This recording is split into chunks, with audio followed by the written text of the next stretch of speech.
El árbol de la ciencia, de Henry James. Entre otras convicciones secretas, cual las que todos albergamos, Peter Branch estimaba como el más grande logro de su vida no haber emitido jamás un juicio comprometedor sobre la obra, como era denominada, de su amigo Morgan Mallow. En lo tocante a ella, según pensaba él honradamente, nadie podía, con veracidad, citar una sola opinión pronunciada por sus labios, y en ningún lado podía haber constancia de que, a ese mismo respecto, en ninguna ocasión ni tesitura alguna hubiese mentido o hubiese proclamado la verdad. Semejante triunfo le parecía de relevancia capital, aun siendo un hombre que había logrado otros triunfos. Un hombre que había llegado a los 50 años, que había eludido el matrimonio, que había vivido sin dilapidar su fortuna, que desde muchos años atrás amaba a la señora Mallow sin decir palabra y que, lo último en orden, pero no en importancia, se había juzgado a sí mismo hasta los más íntimos recovecos. De hecho, se había juzgado hasta tal punto que había sentenciado que la actitud que mejor le cuadraba era una gran humildad global. Y sin embargo, nada lo hacía tener mejor concepto de sí mismo que el recto rumbo que había logrado seguir pese a varios de los escollos precitados.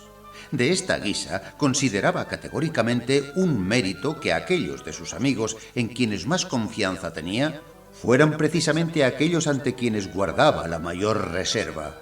Él no podía, al menos eso había decidido el excelente hombre, decirle a la señora Mallow que ella era la adorable causa única de su contumaz soltería, y tampoco decirle al marido que en la visión de los innumerables mármoles que poblaban el taller de éste le causaban un sufrimiento cuya incisividad ni siquiera el tiempo había conseguido embotar. Sin embargo, su victoria, como ya he apuntado, en lo tocante a estas esculturas no consistía solo en haber callado que las abominaba. Consistía, además, heroicamente, en no haber intentado nunca obtener, como premio a su silencio, una dulce compensación de otro orden. La situación entera entre estas buenas gentes era en verdad cosa digna de admiración, y probablemente no había ninguna que le fuese comparable en muchas leguas a la redonda del punto que nos incumbe. La zona londinense, donde en aquella época los melodiosos declives de Hampstead principiaban a ser desvelados por los quebrados ritmos de St. John's Wood. Peter deploraba las estatuas de Mallow y adoraba a la esposa de Mallow, pero sentía considerable simpatía hacia Mallow, por quien, a su vez, él era igualmente apreciado. La señora Mallow exhibía gran admiración por las estatuas, aunque, si la apuraban, confesaba preferir los bustos, y su ostensible afecto por Peter Branch se debía al afecto que este último le testimoniaba a Morgan.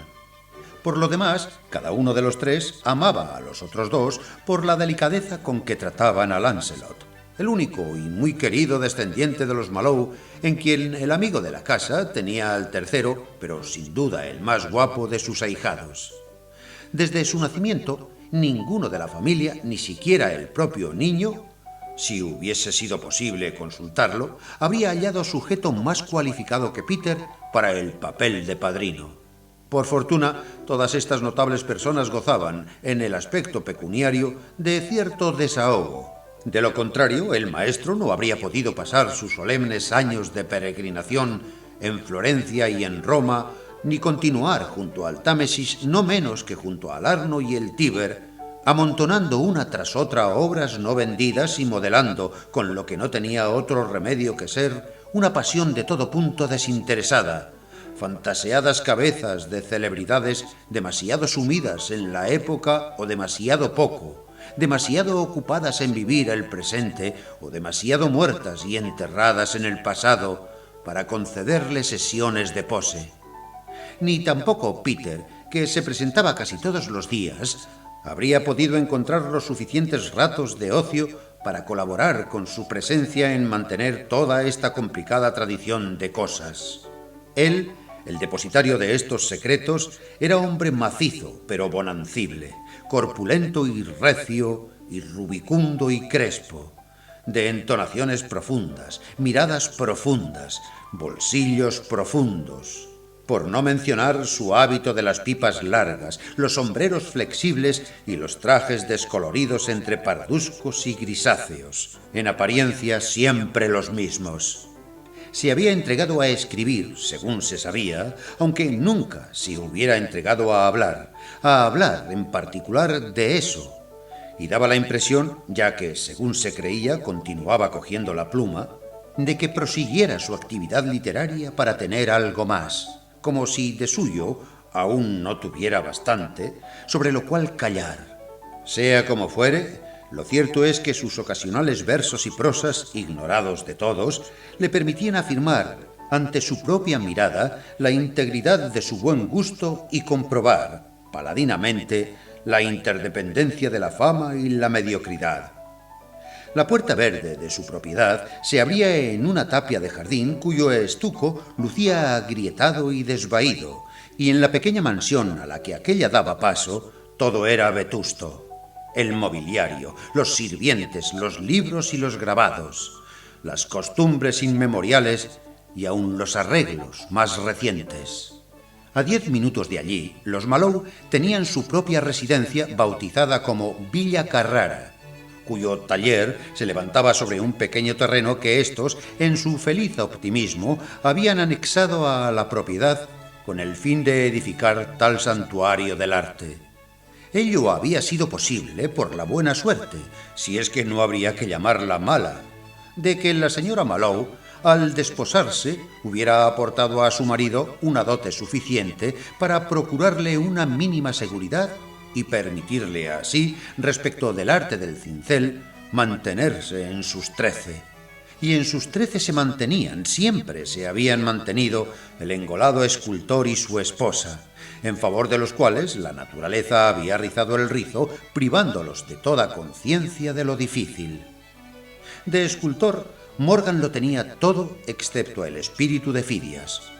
La casaca de terciopelo marrón, el berreto apropiado, el aspecto plástico, los dedos melindrosos, un bonito acento italiano y un viejo fámulo traído de Italia. Parecía compensar todas sus ineptitudes cuando le ordenaba a Egidio en su lengua natal que hiciera girar alguno de los pedestales rotatorios que en el taller abundaban. En Villacarrara todos eran muy italianizantes, y lo inconfesable del papel que este hecho representaba en la vida de Peter era, mayormente, que le aportaba, a fuer de británico a machamartillo, la justa cantidad de extranjería que era capaz de tolerar. Toda su Italia la constituían los Malou, aunque en cierto modo era gracias a Italia por lo que le agradaban. Su sola preocupación era que Lance, así llamaban por abreviatura a su ahijado, resultaba, a despecho de su educación en un colegio nacional, acaso una pizca demasiado italiano. Por otra parte, Morgan poseía el aspecto de la imagen aduladora que uno puede tener de sí mismo, semejante a aquellas que cabe contemplar en esa gran sala del Museo de los Uffizi dedicada a autorretratos de artistas. La única lamentación del maestro era no haber nacido pintor en vez de escultor, a causa de su deseo de haber contribuido a la insigne colección sobre dicha. Con el tiempo se vio que Lance, de todas formas, sí que sentía la vocación de los pinceles, pues cuando el muchacho frisaba ya en los 20 años, un buen día la señora Malou le anunció al amigo, quien solía ser confidente de los problemas y preocupaciones más íntimos de la familia, que no parecía sino que, en rigor de verdad, no tenían más remedio que dejarlo seguir la carrera de pintor. Ya no podían permanecer insensibles ante la circunstancia de que no cosechaba ningún laurel en Cambridge, donde en la facultad en que otrora había hecho Branch los estudios, y llevaba un año suavizándole las reprimendas únicamente por consideración a su padrino. Así pues, ¿a qué obstinarse en la vana tentativa de formarlo para lo imposible? Lo imposible, ello ya estaba sobradamente claro, era que Lance pudiese llegar a ser otra cosa que artista. ¡Oh, cielos, cielos!, exclamó el pobre Peter. ¿Cómo? ¿No cree usted en ello?, preguntó la señora Malou, quien, aunque cumplidos ya los 40, había conservado unos ojos de un violeta aterciopelado, una lisa piel lustrosa y un suave cabello rojizo. ¿Que si no creo en qué? Pues en la pasión que siente Lance. No sé bien a qué se refiere con eso de creer en su pasión. No se me había escapado, ciertamente, la propensión de Lance desde su más tierna infancia a enarbolar pinceles y mezclar colores. Pero yo esperaba, lo confieso, que se le pasaría. ¿Y por qué habría de pasársele?, preguntó ella con una hermosa sonrisa, habida cuenta de los preciosos antecedentes familiares.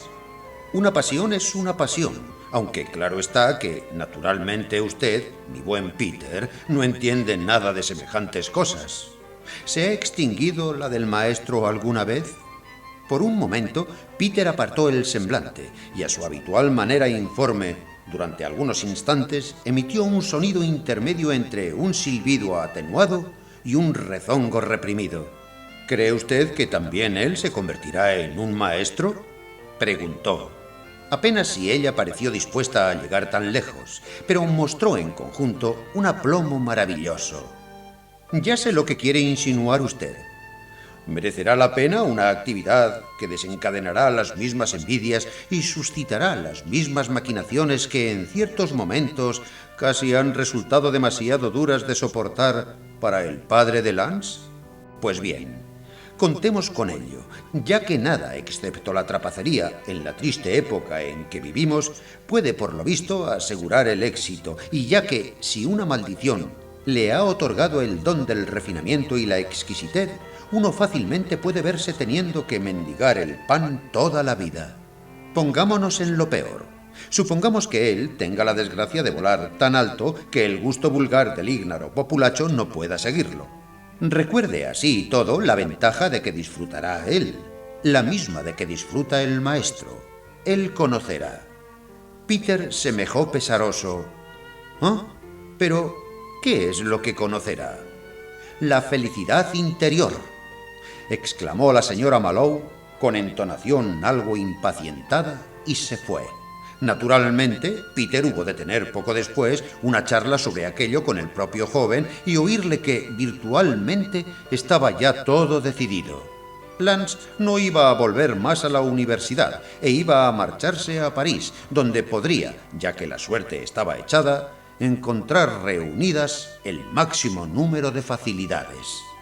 Peter siempre había tenido la impresión de que era necesario aceptar a su ahijado tal como era, pero quizá nunca hasta este momento se había visto tan forzado a verlo como era realmente. Entonces, ¿es que abandonas Cambridge por completo? ¿No es bastante lamentable? Al modo de ver del amigo, Lance se habría parecido a su padre si hubiese sido menos humorista y a su madre si hubiese sido más hermoso. Pero era una buena solución intermedia para Peter eso de que, a la manera de los jóvenes modernos, tuviera a primera vista más bien el aire de un corredor de bolsa que el de un artista en agraz. El muchacho hizo valer que se trataba de una cuestión de tiempo. Le quedaban tantas experiencias por vivir, tantos hechos por observar. Había sostenido algunas conversaciones con sus camaradas y se había formado su opinión propia al respecto. En nuestros días, dijo, lo que importa, sabe usted, no es llegar a adquirir erudición, sino discernimiento. Ante esto, su interlocutor emitió un gruñido. ¡Oh, diablos! No quiera saber discernir. Lance se maravilló. ¿Que no quiera saber discernir? Entonces, ¿qué tiene de bueno? ¿Qué tiene de bueno el qué? Pues todo. ¿No confía usted en mi talento? Peter aspiró su larga pipa en silencio durante un instante. Después ahondó. No es el discernimiento, sino la ignorancia lo que, nos lo dicen excelentemente, nos da la felicidad. Entonces, ¿no cree usted que yo tenga talento?, insistió Lance. Peter, según su costumbre de inesperados gestos bonachones, puso su brazo en torno al cuello de su ahijado y lo mantuvo así un momento diciendo: «¿Qué sé yo?». «Ah», dijo el joven, «si es su propia ignorancia lo que está usted tratando de defender». De nuevo, durante una pausa, sentado en el diván, el padrino fumó. «No se trata de eso», dijo. Yo tengo la desgracia de ser omnisciente. ¡Ah, caramba!, dijo Lance riendo de nuevo. Si sabe usted demasiado. De eso se trata precisamente, y he ahí por qué soy tan desdichado. La jocundidad de Lance subió de punto. ¿Desdichado usted? Venga ya. Pero me olvidaba, completó su compañero, de que tampoco deberías saber nada de este asunto. Eso sería también para ti saber demasiado. Voy a comunicarte tan solo mis intenciones. Peter se levantó del diván. Si aceptas volver a Cambridge, yo te pagaré todos los gastos. Lance lo miró de hito en hito, un tanto pesaroso, a despecho de sentirse todavía más divertido. «Oh, Peter», exclamó. «¿Desprecia usted París, pues, hasta ese extremo? Caramba, le tengo miedo». «Ah, ya lo entiendo».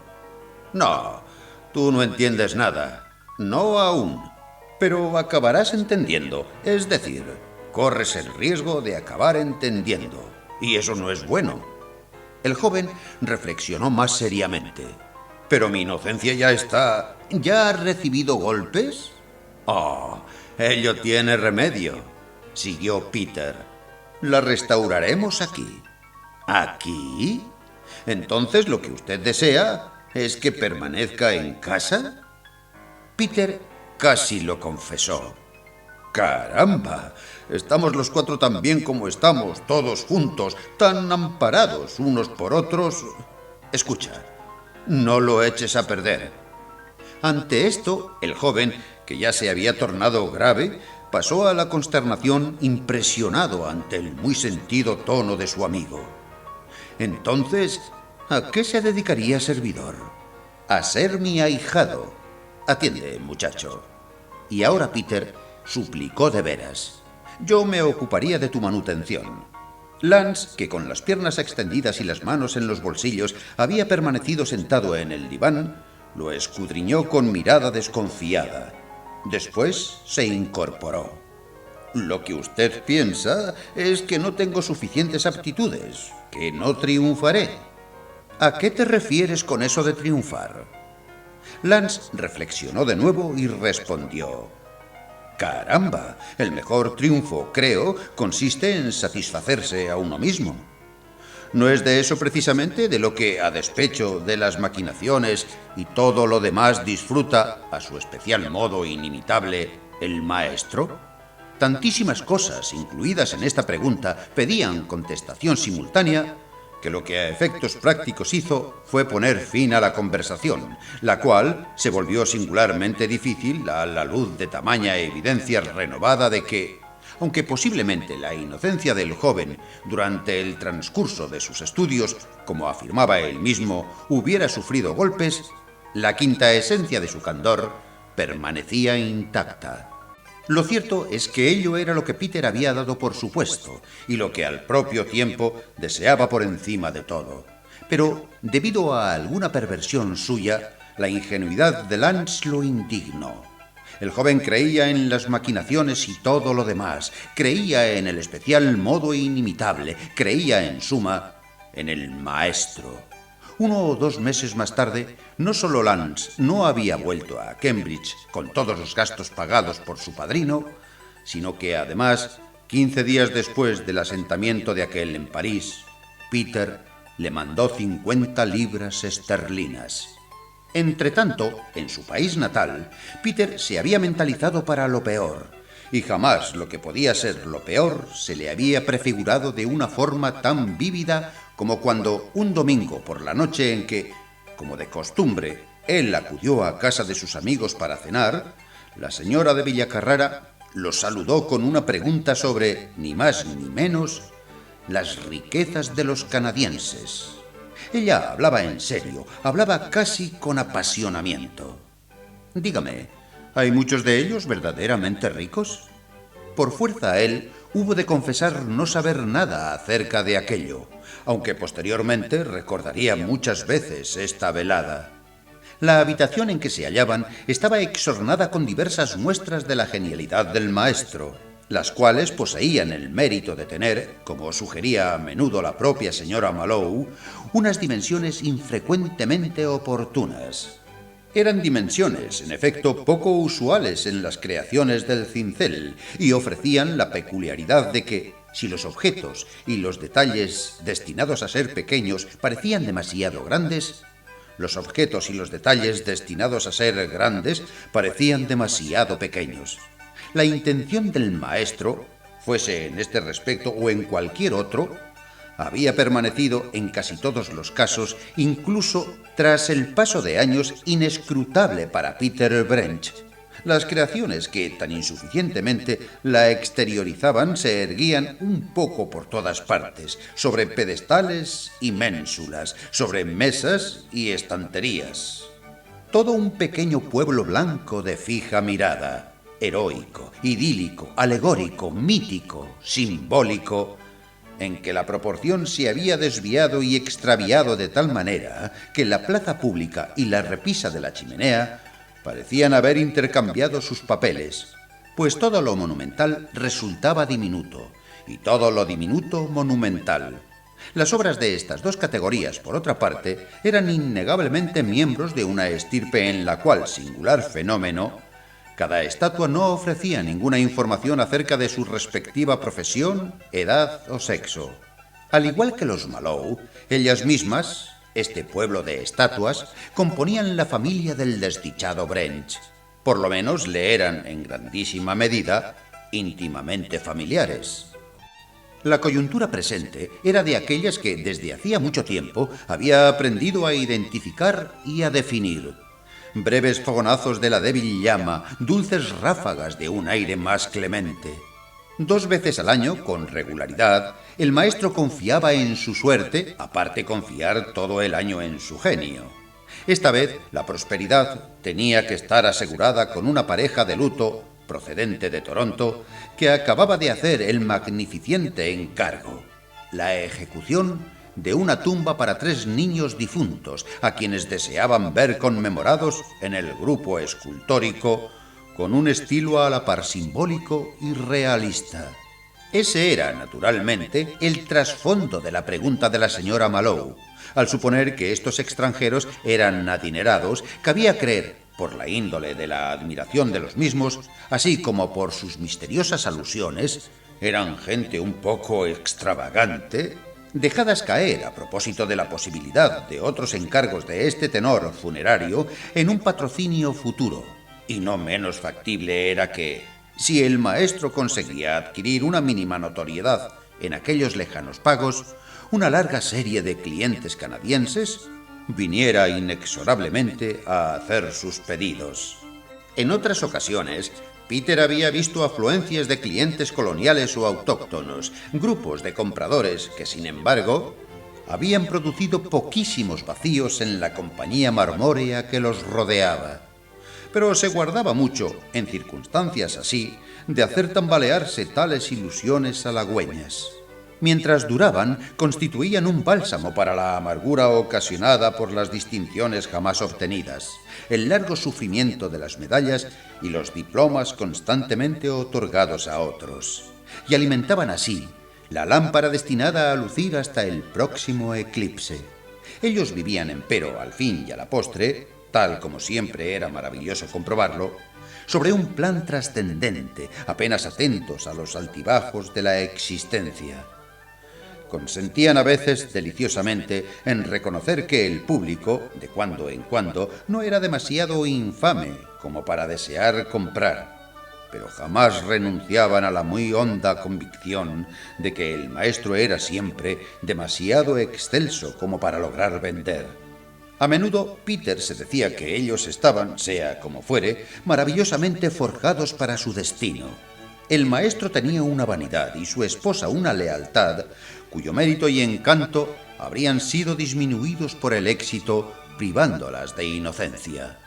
Cualquiera puede resultar hechicero si vive bajo un hechizo, y cuando Peter miraba el mercenario mundo exterior, todavía más falto de equilibrio y armonía que el propio museo del maestro, se preguntaba si alguna vez habría conocido a otra pareja tan por completo ajena a las infamias de lo corriente. Qué mala pata que Lance no esté aquí presente para regocijarse con nosotros, suspiró aquella noche la señora Mallow durante la cena. Beberemos a la salud del ausente, repuso su marido, y llenó el vaso de su amigo y el suyo. Vertió una gota en el de su compañera y prosiguió. De todos modos, esperemos que él alcance una felicidad menos parecida a la nuestra de esta noche. Comprensible, por otra parte, todo hay que admitirlo, que a la serenidad, esa que no depende de las circunstancias, de que nosotros siempre hemos podido disfrutar. Esperemos que alcance, aclaró el maestro, retrepándose en su sofá, bajo la grata luz de la lámpara y junto al grato fuego de chimenea, alzando su vaso y paseando la mirada por su familia de mármol, monstruosa progenie más o menos presente en todas las habitaciones. Esperemos que alcance la felicidad que hay en la mera práctica hermosa de un arte. Peter estudió su vino con aire un poco cohibido. Me importa poco el nombre con que califique usted la situación en que un artista permanece ignorado, mas es necesario que Lance sí aprenda a vender, creo yo. Brindo porque él se haga con el secreto de la vil popularidad. Oh, sí, él debe vender, concedió con sorprendente sinceridad la madre del muchacho, la cual había tenido que ser aún más, no obstante, como esta declaración semejó patentizarlo, la esposa del maestro. «Oh», dictaminó confiadamente, tras una pausa el escultor. «Lance venderá, no temas, habrá aprendido». «He ahí precisamente», comentó con malicia la señora Mallow, lo que exasperó a Peter. «¿Por qué diantres se mostró usted tan pérfido, Peter, cuando Lance le habló sobre ello?»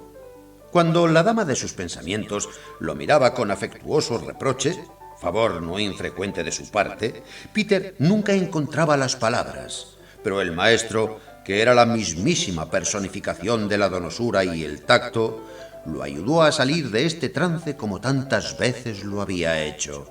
Es la manía de Peter, ya sabes, a propósito de la cual Peter y yo hemos diferido tantas veces. Él sostiene la teoría de que el artista debe ser tan solo impulso e instinto. Yo sostengo, evidentemente, que es necesario un poco de aprendizaje. No demasiado, pero sí en una proporción conveniente. Ahí tienes. Terminó de explicarle a su esposa por qué protestó pensando en los riesgos que, ya ves, podría correr Lance. ¡Ah, claro! Y a través de la mesa volvió a orientar la señora Mallow sus ojos violeta hacia el suscitador de aquella explicación. Él solo podía tener, por supuesto, buenas intenciones, pero ello no quita que, si Lance hubiera seguido su consejo, él habría resultado, a la hora de la verdad, horriblemente cruel. Ellos tenían una forma cordialmente bromista de hablar de Peter en su propia presencia, como si éste fuese de arcilla o a lo sumo de yeso, e invariablemente el maestro se mostraba magnánimo. Se habría dicho que ordenaba a Egidio que lo hiciese girar en su pedestal. «Oh, pero el pobre Peter», dijo, «no andaba tan equivocado al hablar de las cosas que quizá, al fin y al cabo, esté aprendiendo Lance». «Uy, no creo que se trate de nada grave en lo referente a sus planes artísticos», insistió ella, todavía, al parecer del pobre Peter, pícara y traviesa. «En efecto, se tratará tan solo de las pequeñas triquiñuelas a la francesa», dijo el maestro, ante lo cual su amigo tuvo que fingir reconocer, presionado por la señora Mallow, que había sido únicamente su recelo hacia esos vicios estéticos lo que había motivado sus inquietudes. «Ahora ya sé», le dijo Lance al cabo de un año, «¿por qué se opuso usted a mi proyecto?» De vuelta a su país, naturalmente, por un corto plazo de tiempo, el joven se inclinaba a permanecer en Villacarrara, donde había hecho ya 2 o 3 veces tras su partida breves reapariciones. Su presente estadía se anunciaba como un período de vacaciones más prolongado. «Me ha sobrevenido algo bastante terrible», No es tan bueno esto de saber la verdad. He de decir que efectivamente no tienes alegre el semblante. Se vio Peter forzado a convenir bastante pesarosamente. De todos modos, ¿estás segurísimo de que la sabes? Cuando menos sé todo lo que puedo soportar. Estas observaciones eran intercambiadas en la residencia de Peter, y el joven, fumando un pitillo, estaba junto a la chimenea con la espalda vuelta al fuego. Era cierto que la expansividad de su juventud parecía haberse apaciguado ya un poco. El pobre Peter quedó impresionado. ¡Caramba! ¿Has comprendido realmente los motivos personales que yo tenía para no querer que fueras a París? ¿Personales? Lance reflexionó. Me parece que en lo atinente a motivos personales solo puede haber uno. Permanecieron un momento sondeándose el uno al otro. ¿Estás completamente seguro? ¿Completamente seguro de ser un fracasado sin una sola pizca de talento? Completamente. Desde hace algún tiempo. Oh, y Peter se volvió de espaldas. Se habría dicho que casi tranquilizado. Ese es el poco agradable descubrimiento que he hecho.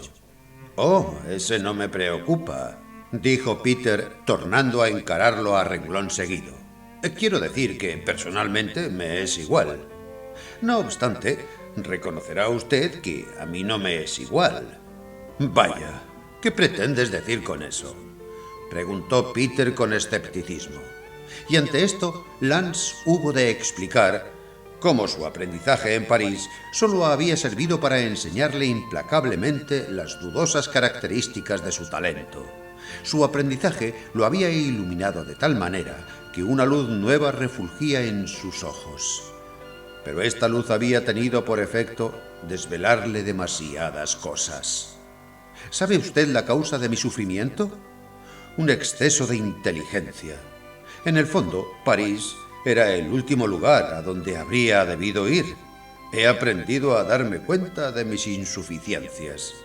El pobre Peter quedó conmovido. Lo que Lance había recibido era un mazazo.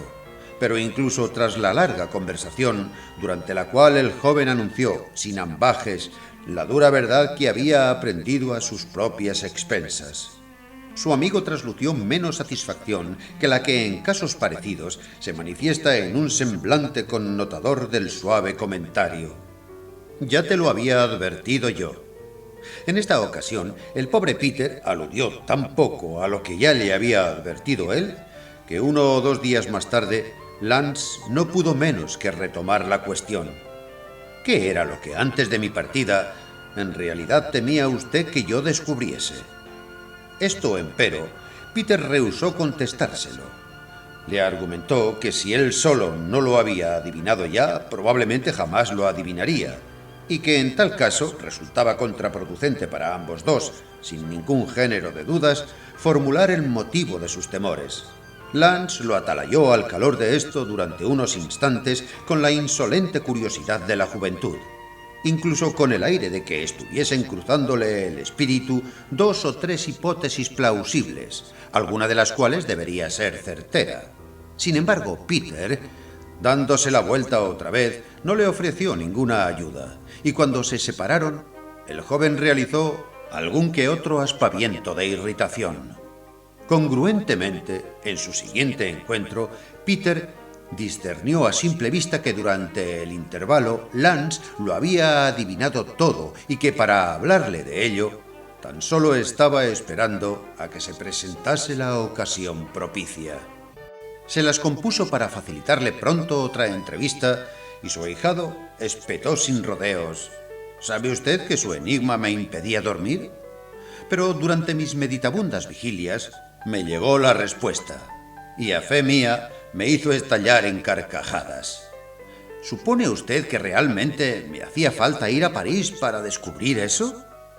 Al verlo, incluso en este instante, mantener su reserva con tan sublime heroísmo, el joven amigo de Peter no pudo menos que echarse a reír de nuevo. ¿No dará usted ninguna señal de asentimiento antes de cerciorarse por completo? Admirable viejo Peter. Pero Lance finalmente se explayó. Pues bien, diablos, se trata de la verdad sobre el maestro. Esto provocó por ambas partes, durante los siguientes momentos, un vívido pasaje en que cada uno de ellos se asombró ante el asombro del otro. Pero entonces, ¿desde cuándo sabías el valor exacto de su obra? Lo supe, dijo Lance, haciendo un esfuerzo memorístico, desde que empecé a enterarme de la realidad de las cosas, aunque reconozco que no lo vi con absoluta claridad hasta que estuve en Lavas. ¡Piedad, piedad!, se lamentó Peter con un terror retrospectivo.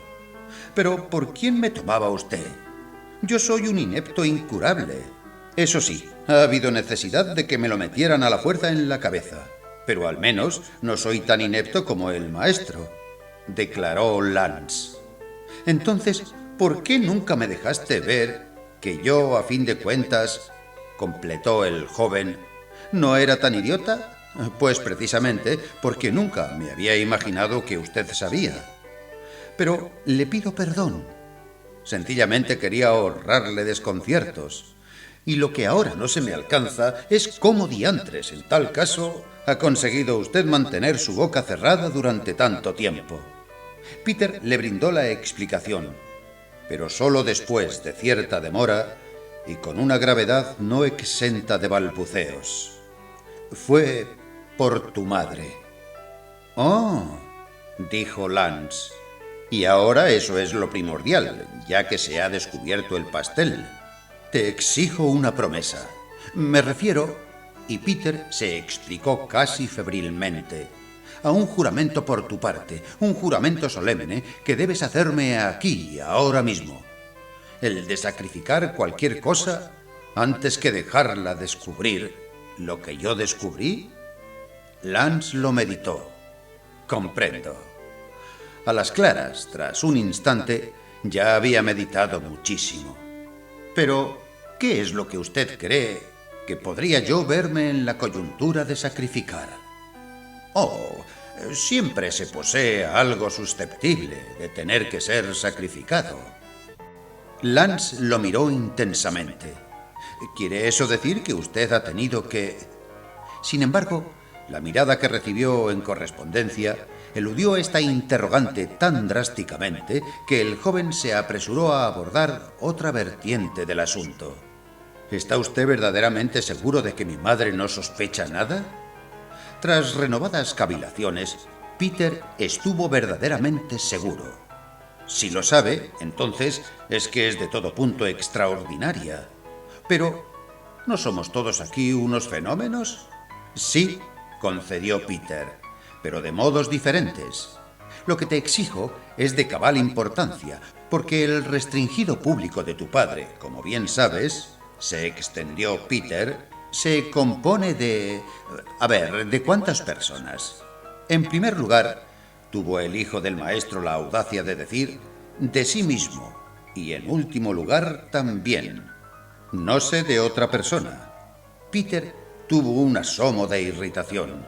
«Y de tu madre, Córcholis, siempre». Lance lo reconsideró. «¿Tiene usted absoluta certeza?» «Absoluta». «Bien, pues con usted ya son 3. «Oh, conmigo». Y Peter, con un ademán de su vieja cabeza benévola, se minimizó modestamente. «El grupo es, de todos modos, tan exiguo que una disidencia, si llegare a producirse, se dejaría notar cruelmente. Por consiguiente, en resumidas cuentas, esfuérzate, mi querido muchacho, eso lo es todo, en no extinguirte tú del grupo». «¿Tengo que perpetuar la farsa?», gimió Lance. «Precisamente ha sido para ponerte en guardia contra los peligros de una defección por tu parte el motivo de que yo haya preparado esta ocasión». «¿Y en qué cree usted?», preguntó el joven, «que consisten concretamente esos peligros?» «Pues mira, desde el momento en que tu madre, capaz de tan apasionadas emociones, sospechase tu secreto...» «Vaya», dijo Peter porfiadamente, «eso sería como encender un reguero de pólvora». Pareció por unos momentos que Lance siguiera con su mirada el recorrido de la llama. ¿Ella me repudiaría? Ella lo repudiaría a él. ¿Y se sumaría a nuestro bando? Antes de contestar, Peter apartó el semblante. Se sumaría a tu bando. Pero con esto ya había dicho lo suficiente para describir, y según esperaba manifiestamente, para evitar la horrenda posibilidad. Durante los 6 meses siguientes, empero, sus temores se renovaron con toda virulencia más de una vez. Lance había regresado a París para intentarlo de nuevo. Después de ello volvió al redil y tuvo con su padre por primera vez en su vida una de esas escenas que hacen saltar chispas. Con mucha expresividad, el joven se la narró a Peter, respecto del cual, ello era algo sin precedentes, constituía una manifestación de reserva inusitada por parte del matrimonio de Villacarrara, el que en esta ocasión rehusaran, tratándose de una cuestión de orden íntimo, espontanearse, ya que no con júbilo, entonces con consternación, ante su excelente amigo. ¿Acaso esto produjo, a efectos prácticos entre las dos partes, una ligera frialdad y un cierto espaciamiento en sus amistosas relaciones, patentizados primordialmente por la circunstancia de que, para estar en condiciones de hablar a sus anchas con su viejo compañero de juegos, Lance debiera normalmente ir a visitarlo en su residencia? De esta guisa surgieron entre ellos las más estrechas, aunque desde luego no las más jocosas, relaciones mutuas que tuvieran jamás. El malestar del pobre Lance se debía a la tensión que primaba en su hogar, engendrada por el hecho de que su padre deseaba que llegase, como mínimo, al grado de triunfo que había llegado él. Lance no había renunciado a París, no obstante tener la vívida sensación de que París había renunciado a él. Estaba dispuesto a regresar allí por la fascinación que le producía ensayar, ver, sondear las profundidades, aprender la lección, en definitiva, aun cuando la lección consistiese simplemente en percatarse de la importancia propia al desarrollarse el sentido crítico propio. En cambio, el maestro, ensimismado en su mediocre fecundidad, ¿qué sabía acerca de la impotencia? ¿Y qué sentido crítico, digno de tal nombre, había desarrollado en toda su vida de altivez? Enardecido e indignado, Lance recabó con franqueza el parecer de su padrino. A Lance, por lo visto, su padre lo había reprendido con dureza, pues no podía perdonarle no tener, después de tanto tiempo, ninguna obra que enseñarle y esperaba que, tras su próxima ausencia, ya hubiese subsanado tamaña omisión. Lo esencial, según explicaba el maestro con complacencia, consistía, para todo artista, aunque no fuese tan grande como él, en al menos producir obras. ¿Qué eres tú capaz de producir? Es todo lo que te pido. Desde luego que él había producido suficientemente y no cabía duda de que tenía obras que enseñar. A Lance le aparecieron lágrimas en los ojos cuando le confesó a su viejo amigo cuán duro era el sacrificio que éste le exigía. No le era fácil mantener una farsa absurda, la de hijo admirador de su padre, después de haberse visto escarnecido por no desear ser una nulidad prolífica. Pero Peter, una vez al corriente de la situación, insistió en imponerle una noble hipocresía, y durante cierto tiempo, su joven amigo, aún amargado y herido, se las industrió para seguir procurándole ese consuelo lealmente. 50 libras esterlinas recompensaron, todo hay que decirlo, más de una vez, tanto en Londres como en París, la lealtad del joven amigo. No menos eficazmente, sin duda, ahora, por ser informado de que tal dinero no era sino un adelanto sobre un cuantioso legado cuyo último destino Peter había determinado secretamente desde hacía mucho tiempo. Mediante estas artes u otras, en todo caso, el justo furor de Lance pudo ser aplacado durante una temporada, aunque solo durante una. Día llegó en que Lance le advirtió a su padrino que ya no podía resistirlo más, o mejor dicho, que le era imposible contenerse. En Villacarrara había tenido que aguantar otro sermón producido con gran rimbombancia.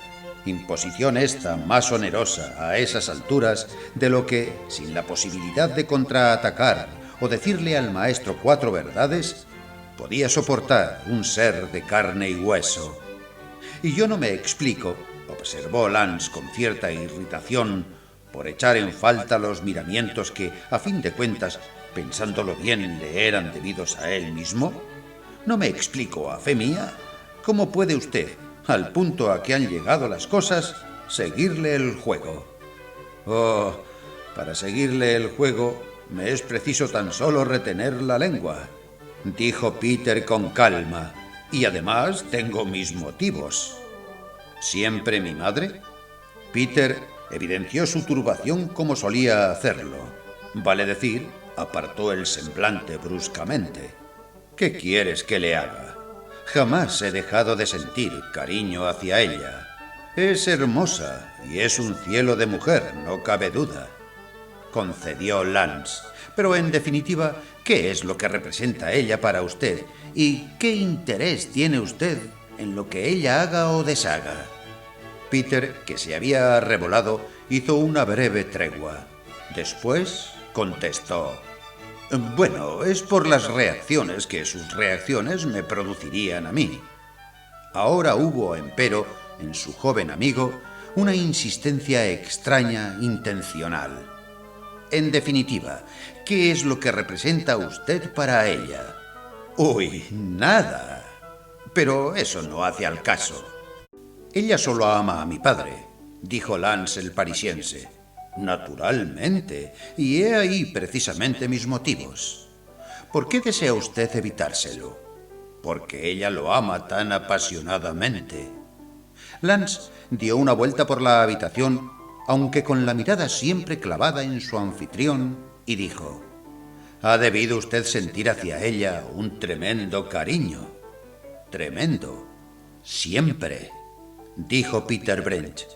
Por un momento el joven prosiguió meditando. Después tornó a colocarse delante de Peter. ¿Sabe usted hasta qué punto ella lo ama a él? Ante esto se cruzaron los ojos de ambos, mas Peter, como si su mirada entreviese algo nuevo en la de Lance, pareció vacilar, por vez primera en muchísimo tiempo, en decir que lo sabía todo. Yo lo he sabido hace nada, dijo Lance. Ayer por la noche ella se presentó en mi habitación después de haber estado presente silenciosa, con los ojos fijos en mí, en la escena que con él hube de arrostrar. Se presentó y estuvimos hablando juntos a lo largo de una insólita hora. Lance hizo aún una pausa y de nuevo se sondearon el uno al otro durante unos instantes. Entonces una luz súbita, que lo hizo palidecer, iluminó a Peter. ¿Ella lo sabe? Ella lo sabe. Me lo confesó todo. Para pedirme a mí tan solo eso, como dijo ella, eso de lo cual ella ha sido capaz. Ella siempre, siempre lo ha sabido, dijo Lance sin piedad. Peter quedó mudo un largo rato, durante el cual su ahijado habría podido escuchar su silencioso gemido profundo, y si le hubiese puesto encima una mano, habría podido advertir en él la vibración de una prolongada exclamación reprimida. Para cuando Peter habló, por último, ya había apurado su cáliz. En tal caso, me doy cuenta de con cuánta pasión. ¿Verdad que es prodigioso?, dijo Lance. Prodigioso, musitó Peter. Con que si todo su esfuerzo por alejarme de París no tenía otro fin que el de preservar mi ignorancia, exclamó Lance con un gesto que simbolizó elocuentemente el fracaso de aquella tentativa. Habría podido ser dichoso fracaso lo que Peter pareció contemplar detenidamente por unos momentos. Creo que sobre todo, sin que fuese yo consciente de ello en su momento, tenía el fin de preservar mi ignorancia, repuso finalmente éste, apartando el semblante.